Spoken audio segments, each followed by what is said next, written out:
এই উঠোনের গাছটাকে এবার কেটে দিতে হবে। সারা দিন শুধু শুকনো পাতা ঝরে পড়ে, কতবার যে ঝেঁটা দেব। আরে ঠাকুমা, তুমি কেন ঝাঁটা দিচ্ছ? তুমি একদম ঝাড় দেবে না। কবরেজ মশাই না তোমায় বলেছে বেশি কাজকর্ম না করতে।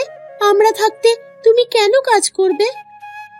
আরে পাগলি মেয়ে, তা বললে হয় নাকি? কাজ তো করতেই হবে। যখন আমাদের প্রয়োজন হবে তোমায় ঠিক বলবো। এখন আমি ঝাড় দিয়ে দিচ্ছি, তুমি যাও যাও, ঘরে চলে যাও তো, বিশ্রাম করো। ভাবছি এই বড় তেঁতুল গাছটাকে কেটে দেব। সারা দিন কত শুকনো পাতা ঝরে বলতো। না ঠাকুমা, গাছটা যেমন আছে থাকবে। গাছটা আছে বলেই তো গরমকালে উঠোনে ছায়া হয়। আবার তেঁতুল হলে বিক্রি করে অর্থও পাওয়া যায়। এই ছোটখাটো ব্যাপারের জন্য একটা গাছ কি কেটে ফেলা উচিত বলো তো? আরে তোদের তো রোজ ঝাড় দিতে হবে, তাই বলছি আর কি। আরে ঠাম্মা, আমরা 3 বোনে মিলে সব করে নেব। আমাদের পাশের খালটাকে যেমন প্রয়োজন, তেমনই তেঁতুল গাছটাকেও দরকার। প্রত্যেক বছর এই গাছটা আমাদের কত অর্থ উপার্জন করে দেয় বলতো। শুধু অর্থই নয়, ছায়াও দেয়। আচ্ছা, তোর কথাই থাকলো। গাছটা যেমন আছে থাক, আমি তাহলে একটু ভিতরে যাই।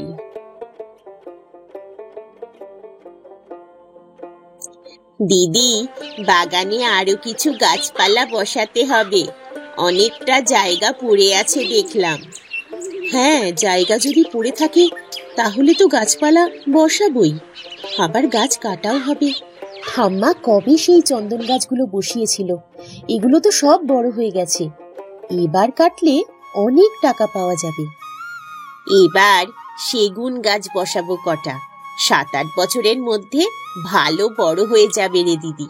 চন্দন গাছ বসালে মোটামুটি 15 বছর তো লাগবেই, অত সময় দেওয়া যাবে না। এবারের আমাদের বাগানে একটা নতুন গাছ বসাবো ভাবছি। আমি বইয়ে পড়েছিলাম দুটো গাছ মিলিয়ে কিভাবে নতুন চারা উৎপন্ন করা যায়। এই গাছটা অন্য ধরনের। ওই দিদি, আমাকেও শেখাবি কিভাবে করতে হয়, আমিও জানবো। আরে এখন তো বাসনগুলো মেজে নে, অনেকক্ষণ এসেছি আমরা। আমি যখন করব তখন শিখিয়ে দেবক্ষণ। ঠিক আছে দিদি, তুই আমাকে শিখিয়ে দিস। জানিস, আমি আগে কত ভালো ছিলাম পড়াশোনায়। বিদ্যালয়ের মধ্যে আমি প্রথম স্থান অধিকার করতাম। পড়ারও ইচ্ছে ছিল, কিন্তু তখনই মা বাবা 1 বছরের মধ্যে চলে যায়, তাই আর পড়া হলো না। আমি তো সবই জানি, কিন্তু তবু তো তুই পড়তে পেরেছিস, আমি তো পড়তেই পারলাম না। কি আর করা যাবে বল, এটাই আমাদের কপাল। বাবা মা মারা যাওয়ার পর এই ঠাম্মাই আমাদের কাছে সব। নে নে, এখন কাজ সেরে নে। রামু, এই শীতের দিনে বাগানে বসে রোদ পোহানোর কি যে আরাম আর মজা, এটা শব্দ দিয়ে বলে বোঝানো যাবে না। হ্যাঁ জি বাবু, আমি তো জানি খুব আরামদায়ক লাগে এই হালকা রোদ্দুর। কিন্তু বাবু, শুধু রোদ পোহালেই তো হবে না, ব্যবসাটার মতো দেখতে হবে। এটার জন্য তুমি আছো, আমি যে তোমাকে চোখ বন্ধ করে বিশ্বাস করি। সে তো আমি জানি, কিন্তু তাও আপনাকে মাঝে মাঝে দেখতে হবে না? যেমন এই আগের বার শীতে কাঠ বিক্রি করে অনেক টাকা লাভ হয়েছিল, এবারেও তাহলে করবেন তো? লাভ হলে নিশ্চয়ই করব। আগের বার হয়েছিল লাভ? আগের বছর শীতে পাশের গ্রামের একজনের থেকে তো কাঠ কিনলেন, তার কাছে তো আর এখন গাছ নেই। তবে আমাদের গ্রামের মল্লিকা ঠাকুমার কাছে অনেকগুলো গাছ আছে, আপনি যদি চান তাহলে আমি কথা বলতে পারি। হ্যাঁ হ্যাঁ, তুমি যেটা ভালো বোঝো করো। বয়স হচ্ছে আমার, এবার এসব থেকে দূরে থাকতে চাইছি। এবার সবকিছু তুমি সামলাবে। ঠিক আছে, আমি না হয় সামলে নেব। তাহলে তো বেতনটা বাড়াতে হবে বাবু। কাঠ বিক্রি করে এসো, তারপর তোমার মাসিক বেতন বেড়ে যাবে, আমি তোমাকে কথা দিচ্ছি। কিন্তু আমার সাথে জোর চুরি করলে হবে না। এসব কিছু আমি জানতে পারলে তৎক্ষণাৎ কাজ থেকে বের করে দেব। বাবু, আমি আপনার কাছে 5 বছর ধরে কাজ করছি, আমায় দেখে মনে হয় আমি ওরকম? না না, তুমি খুবই ভালো, আমার বিশ্বাস অর্জন করেছো তুমি। তাও সাবধান করে দিলাম, বেশি লোভ করলে সবকিছুই চলে যাবে।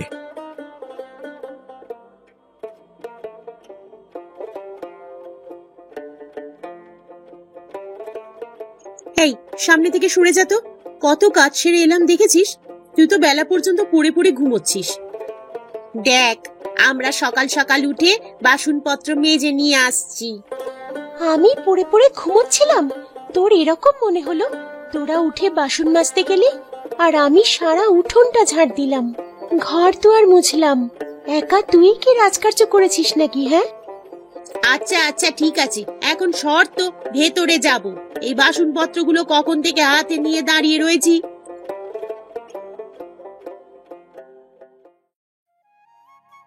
কি হলো রে? হ্যাঁ, আবার কি তোরা ঝগড়া শুরু করলি নাকি রে?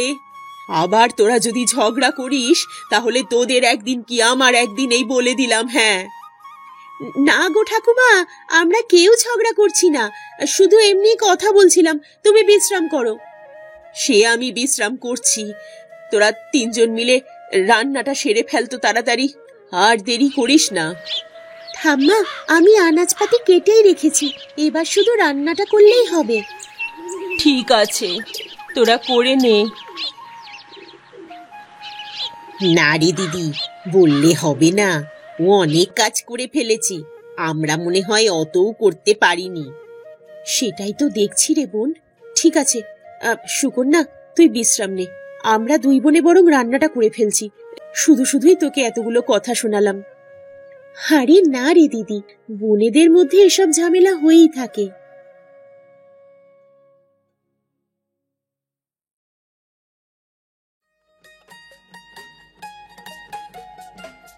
আজকে বেশ তাড়াতাড়ি কাজটা মিটে গেল, ভালোই হয়েছে। বাড়িতে গিয়ে একটু বিশ্রাম নিতে পারবো। আরে তুহিনাদের বাগানে ওটা করিম চাচা গাছে জল দিচ্ছে, তাই না? একবার ডেকে দেখি তো। আরে করিম চাচা, আরে ও করিম চাচা। কে ডাকছে নাকি? ওই আশেপাশে তো কাউকে দেখতে পাচ্ছি না। আরে করিম চাচা এইদিকে, আমি সুজন। আরে সুজন তুই? তোকে তো কতকাল দেখতেই পাইনি, আমি তো ভাবলাম হারিয়ে গেছিস নাকি। আরে চাচা তুমিও যে কি বলো না, কাজের চাপে আর বেরোনো হয় না। এই সকালে অফিস যাবো, ফিরবো সেই রাত্রে। আজকে তাড়াতাড়ি কাজ হয়ে গেল, তাই বাড়ি আসছি। ও আচ্ছা, তাই জন্য তোকে দেখতে পাই না রে। কেমন আছিস রে বাপ? কাজের চাপে চলে যাচ্ছে। তুমি কেমন আছো চাচা? আমি ভালোই আছি রে। এখন তাহলে আর মুদির দোকানে কাজ করো না? হ্যাঁ, মুদির দোকানে কাজ না করলে চলবে কি করে? এই তো গাছগুলো পানি দিয়ে তারপর দোকানে যাব। দিদিকে সাহায্য করে দিয়ে গাছে পানি দিয়ে আমারও ভালোই লাগে। পরোপকার করা নিজের জন্য কতটা ভালো সেটা মানুষ এখনো বোঝে না। পরোপকার করা মানুষের বৈশিষ্ট্য, কিন্তু এখনকার মানুষ নিজেরটা নিয়েই ব্যস্ত। খুব ভালো কাজ করছো। আমার এই গাছপালা খুব ভালো লাগে, আমার তো আর জায়গা নেই, তাই এই দিদির সাহায্য করে দিই। আমি এখন আসছি চাচা, পরে কথা হবে, গিয়ে একটু বিশ্রাম নিতে হবে। এই দিদি, তুই এই দুটো আলাদা আলাদা গাছ নিয়ে কি করবি রে? অত প্রশ্ন না করে দেখ না কি করছি। এটা হচ্ছে গোলাপ গাছ, এটার মাথাটা এবার কেটে দেব, নেব শুধু গোড়ার দিকটা। আর ওটা হচ্ছে গাঁদা গাছ, আর ওটাকেও মাঝখান থেকে কেটে নেব ওপরের অংশটা। এবার এই দুই অংশ ভালো করে কেটে নিয়ে আটকে দেব একসাথে। দেখলি? হ্যাঁ, দেখলাম তো, দুটো গাছকে একটা গাছে পরিণত করলি। হ্যাঁ, এতে কি হবে রে?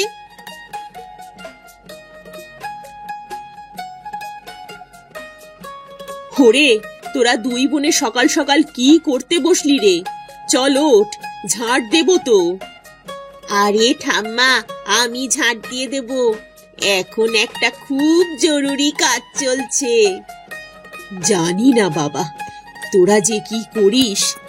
যাই করিস সাবধানে কর, ছুরি কাঠারি নিয়ে হাত কেটে ফেলিস না যেন। কিছুদিন পর দেখতে পাবি এটা করার ফলে কি হয়। চল বাগানে চল, নতুন তৈরি গাছটাকে রোপণ করতে হবে।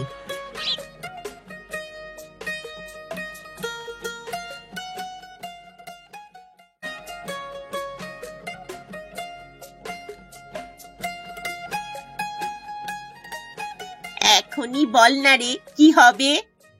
আরে না না, এখন বলে দিলে তো উত্তেজনাই শেষ হয়ে যাবে, নিজের চোখে দেখবি। দূর, ভালো লাগে না। আচ্ছা, আমি কাটারি নিয়ে গর্ত খুঁড়ছি, তারপর তুই গাছটাকে বসিয়ে দিস। ব্যাস ব্যাস, থাক, আর খুঁড়তে হবে না, হয়ে যাবে। হয়ে গেছে, এবার বাড়ি চল।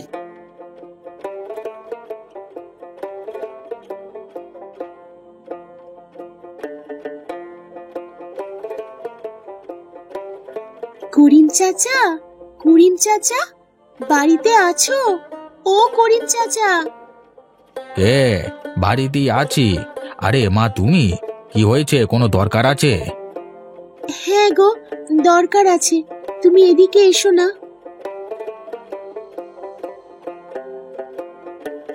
জি মা, বলো। করিম চাচা, এই অল্প কিছু টাকা রাখো।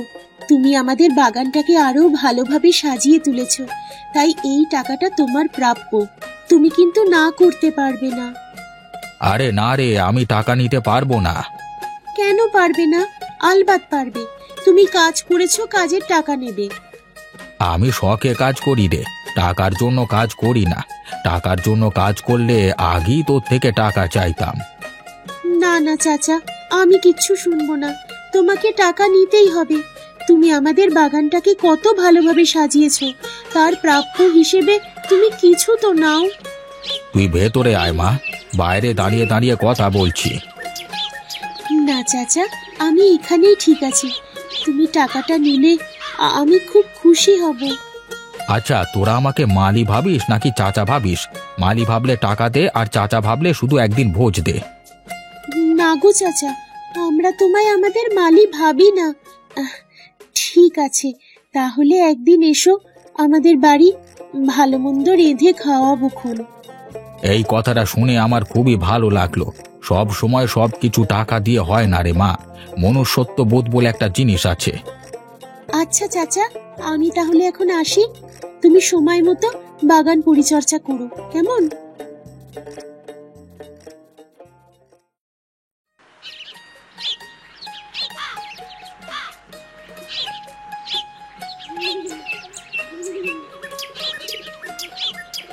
আরে বাগানে কি অত চকচক করছে? ওপরে আলোর ছটা দেখা যাচ্ছে। বাগানের ভেতরে একবার প্রবেশ করতে পারলে দেখতে পেতাম, কিন্তু চাবি দেওয়া তো। ওই দিকের পাঁচিলটা একটু ফাটল আছে, দেখি ওখানে গিয়ে দেখা যাক কি হয়।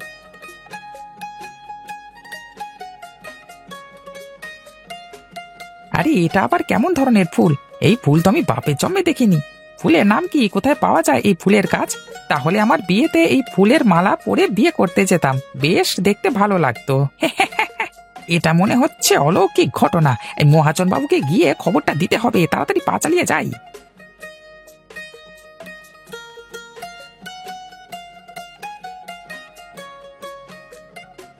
কোথায় গেলি রে সৃজনী? এবার দেখ, দুটো গাছের মিশ্রণ করার পর কি অবস্থা হয়েছে গাছটার।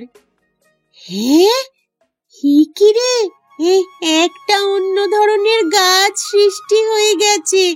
এরম গাছ তো কোথাও দেখতে পাওয়া যায় না। ফুলগুলো দেখ কেমন চকচক করছে। আরে, কেমন বেগুনি রঙের ফুল, তা থেকে আবার আলোর ছটা বেরোচ্ছে। কি অলৌকিক ঘটনা রে! না না, হে সুকন্যা, এটা অলৌকিক ঘটনা নয় রে, এটা হচ্ছে বিজ্ঞান। বিজ্ঞানকে কাজে লাগিয়ে অনেক কিছুই করা যায়, যেটা অনেকেই জানেই না। আমাদের এই সমাজে পড়াশোনা করলে অনেক খরচ, সবাই পড়াশোনা করতে পারে না, তাই এত কিছু কেউ জানে না। হ্যাঁ রে দিদি, তুই ঠিকই বলেছিস। যেমন বর্দি কিছুটা হলেও পড়েছে, কিন্তু আমরা তো একদমই পড়তে পারিনি পরিস্থিতির কারণে। এই ফুলগুলো বিক্রি করব দোকানে, নতুনত্ব ফুল দেখে মানুষ কিনবে, একটু বেশি দামেই বিক্রি করব, ভালো মুনাফা হবে। হ্যাঁ হ্যাঁ, তাহলে তো ভালোই হবে। আমরা আরো 2-3টে গাছ এরকম ভাবে বানাই, তাতে তাহলে অনেক ফুল হবে, রকম রকম ফুল হবে। সৃজনী, তাহলে দেখে নিলি তো? সেদিন তো আমায় অনেক কিছু জিজ্ঞাসা করেছিলি, কিন্তু আমি কিচ্ছু বলিনি। আমার তো এখনো বিশ্বাসই হচ্ছে না রে দিদি, যে এরকম হতে পারে। এই, তোর মাথা মোটা নাকি? দেখতে পাচ্ছিস না চোখে, তাও বলছিস বিশ্বাস হচ্ছে না? কি অদ্ভুত! তোর থেকে তো ওই রাস্তার পাগলগুলোর বুদ্ধি বেশি। কে মাথা মোটা? হ্যাঁ, তুই নামি, তুই মাথা মোটা। আরে আরে তুই বুঝতে পারছিস না সৃজনী, ও তোকে খেপিয়ে দিচ্ছে, তুই শুধু শুধুই রাগ করছিস। বাবা কিছুই বোঝে না।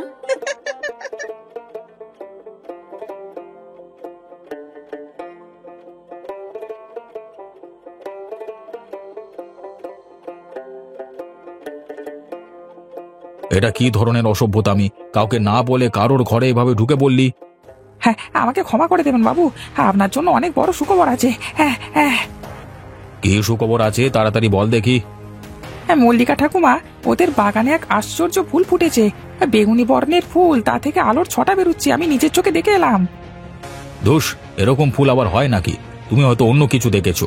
না না, আমি ঠিকই দেখেছি, ভুল কিছু দেখিনি। ওই ফুলগুলো বাজারে অনেক টাকায় বিক্রি হবে, আপনি কিনে নেবেন। আরে ওরা কি আমাকে বিক্রি করবে নাকি? অলৌকিক ফুল তো ওরা নিজেরাই বিক্রি করে লাভবান হবে।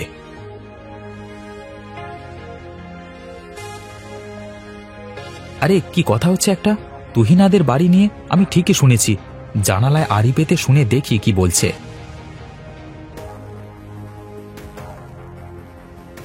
তাহলে কি করবেন আপনি? কি আবার করব? চুরি করব।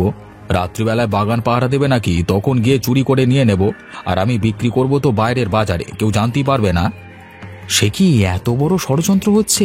আমায় গিয়ে মল্লিকা ঠাকুমাকে সবকিছু জানাতে হবে, না হলে যে ওদের পরিশ্রম বেকার চলে যাবে।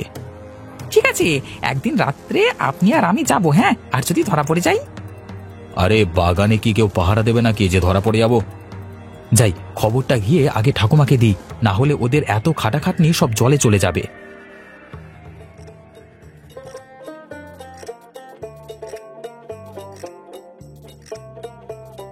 ঠাম্মা, ঠাম্মা, কোথায় গেলে তুমি? এদিকে এসো, তোমার সঙ্গে কথা আছে। যাচ্ছি রে, একটু দাঁড়া। তাড়াতাড়ি এসে দেখো ঠাম্মা, তোমার নাতনির কর্মকাণ্ড। কি হয়েছে বল তো এবার, অত ডাকাডাকি কিসের জন্য? ঠাম্মা, বাগানে একটা নতুন ধরনের ফুল গাছ হয়েছে। কি গাছ? কি নাম গাছের? সেটা তো বলতে পারবো না ঠাম্মা, আর তুহিনা দিদি বিজ্ঞান প্রয়োগ করে একটা নতুন গাছ করেছে, তাতে বেগুনি রঙের ফুল হয়েছে, আবার কি সুন্দর আলোর ছটা বেরোচ্ছে। তুহিনা ও কি বলছে রে? ঠাম্মা, ও ঠিক কথাই বলছে, গাছটা এক মানুষ সমান কত ফুল হয়েছে জানো? বেগুনি আলোর ছটায় একেবারে বাগান ভরে গেছে, রাতের দৃশ্যটা দেখার মতো হবে। হ্যাঁ ঠাম্মা, আমি যতটুকু পড়েছি তার মধ্যে এটা ছিল, তাই প্রয়োগ করে দেখলাম, ফলাফল কিন্তু ভালোই পেলাম। হ্যাঁ, কি বলছিস? তাহলে আরো কয়েকটা এরকম গাছ তৈরি কর দেখি, এই ফুলগুলো বিক্রি করব বাজারে, কেউ কোনোদিন না দেখলে ভালোই বিক্রি হবে। কিন্তু প্রত্যেকটা একই রকম ভাবে হয় না, 10টার একটা গাছে এরকম তৈরি হয়। অদ্ভুত ভাবে যে একটাতে প্রয়োগ করেছিলাম সেই একটাই এরকম হয়ে গেছে। আবার আমাদের বাগানের পাশেই যেহেতু খাল, সেখান থেকে জল দেওয়ার ব্যবস্থাও ছিল, তাই সেটা ভালো সারেরও কাজ করেছে, তাই সব মিলিয়ে ভালোই হয়েছে। ঠিক আছে ঠিক আছে, তাহলে এই ফুলগুলো বিক্রি করার ব্যবস্থা কর, গাছে থাকলে তো আর উপার্জন হবে না। নিশ্চয়ই ঠাম্মা, আমি দেখছি কি করা যায়, কাল সকালে বাজারে এই ফুল নিয়ে বসবো।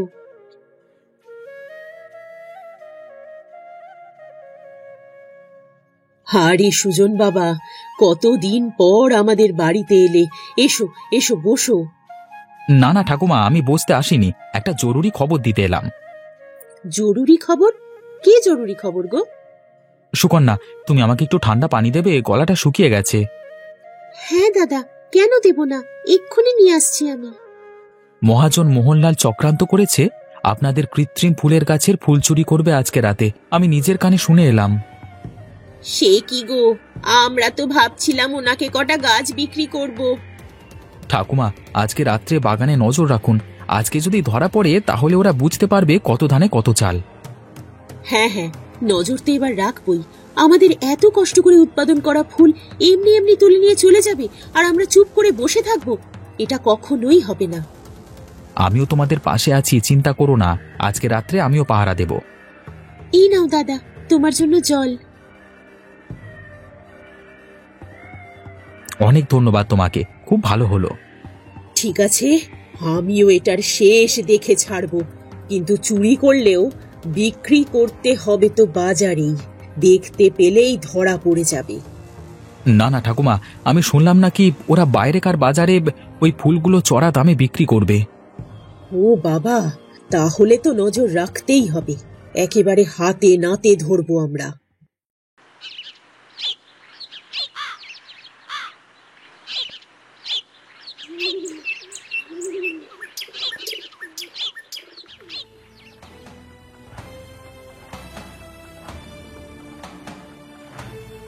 রাতে কেমন বাগানে আলো জ্বলছে, আর মনে হচ্ছে কেউ পাহারা দিচ্ছে। বেগুনি আলো। আগে না না কর্তাবাবু, এটা কোনো আলো নয়, এটা হচ্ছে ওই অলৌকিক ফুলের আলোর ছটা। এই একটা ফুলের গাছ সমস্ত বাগানটাকে বেগুনি আলোতে ভরিয়ে দিয়েছে। কি সুন্দর দৃশ্য। এখন আর দেরি করে কি হবে, চলুন পাঁচিল ডিঙিয়ে ওপারে যাই, না হলে নিয়ে আসবেন কি করে, সাবধানে কর্তাবাবু। আরে আমি সব জানি, তোমায় শিখিয়ে দিতে হবে না।